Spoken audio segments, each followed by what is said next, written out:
Inakusahan ni Batangas 1st District Representative Leandro Leviste si Bicol Saro Party List Representative Terry Redon ng pagkakaroon ng umano'y insertions sa Public Works and Highways. Anya ito ay base sa mga dokumento ng yumaong si Yusek Catalina Cabral.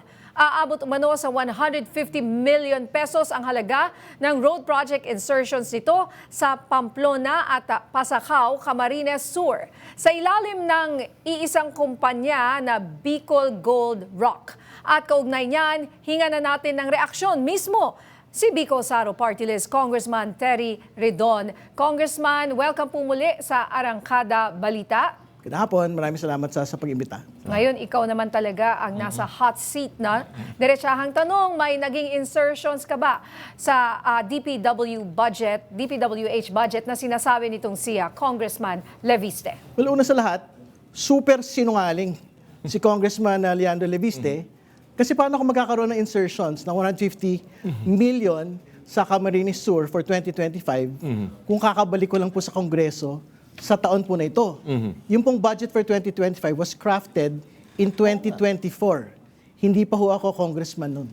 So papaano po ako magkakaroon ng budget insertion for Camarines Sur? Yun nga eh. Kung 20, which is hindi pa kayo... Okay, tapos na usapan. Hindi naman pala siya congressman. Doon pa lang eh. So Doon pa lang wala na. So basically fake news si Leandro Leviste. Doon, kasi very specific ho yung accusation niya in 2 shows. No, sabi niya, Congressman Terry Redon made insertions of 150 million. Kung sinabi sa kanya na hindi pa siya congressman noon, hindi, yung party list lang niya.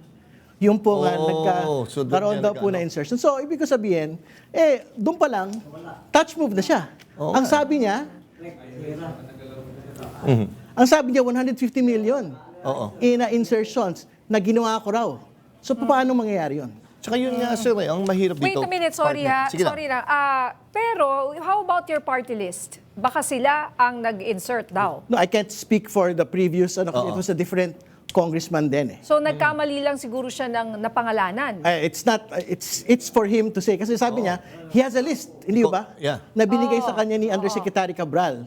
No, so ibig sabihin, how can we actually trust a list kung mali-mali yung actual statement ni Congressman Leviste? Ang mahirap din dito, partner and congressman, is wala na si Secretary Cabral. Yun na nga. Kumbaga, paano pagbabasihan niya? Sino ang una magpapatunay na itong nilalabas niyang list ay galing talaga kay Secretary Cabral? Wala na siya. Well, actually, kailangan singilin po si Congressman Leviste sa dalawang bagay. Una, hawak na po niya listahan ng September 4. Why did it take more than 3 months to today bago niya talaga pag-usapan ito po listahan na ito? Pangalawa, bakit niya ito tinatalakay sa panahong patay na ho si Undersecretary Cabral, the only person who can actually authenticate this particular document. So, ibig ko sabihin, ang totoo, hindi rin totoo yung sinasabi niya na, no, I'll wait for Congress or I'll wait for Secretary Vince Dizon to order me to release it. Actually, if it's actually that list, bakit hindi niya i-release without getting the advice of both either Congress or Secretary Dizon? Tsaka yun nga mahirap. Tsaka let's face it, kumbaga, congressman, habang hindi niya binibigay yung mga documents na yan or yung mga gadgets, kumbaga pwede ma-compromise na yung mga laman yan. Di ba sabi ko nga natin, partner, di ba?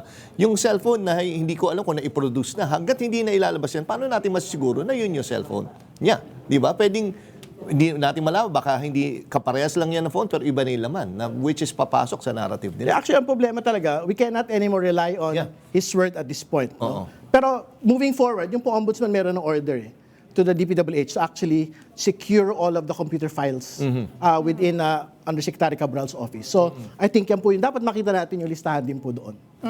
Okay, so teka lang. Ano ba ang relasyon yun ni Congressman Leviste? Saan pinanggalingan at inaakus sa kanya? Pinangalanan kanya? At kilala mo ba itong Bicol Gold Rock? Hindi, kasi kakabalik ko lang. Tsaka ano na mga pakialam ko doon sa implementation po ng mga proyekto no, sa mga lugar po na ito. Ang trabaho po natin is legislating and doing oversight. No? So, wala tayong pakialam dun po sa mga proyektong katulad po nito. But, more importantly, talaga po nga, ang challenge naman sa kanya over the weekend kasi is if you have the list, just release it. Hindi ba? And release it completely kasi ang sabi niya nga, actually, mga senador, mga congressman, DPWH officials and executive officials and even private individuals.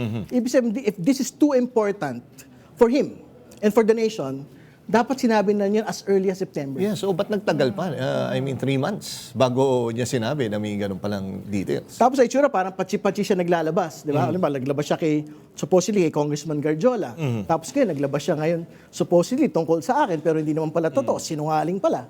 So I think it's a really problematic issue of disclosure. Selective disclosure po yung ginawa. Why did he select you? What do you think? Well, Why? I don't know, because it was a challenge to him over the weekend eh. To basically just release the list. Wala naman akong actual other intention than basically public interest.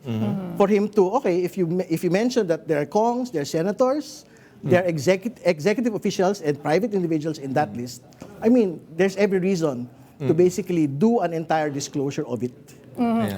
Okay, so now that yan ang mga sinasabi niya, no, kasuhan mo ba siya? Kasi sabi mo nga fake news at kasinungalingan ito.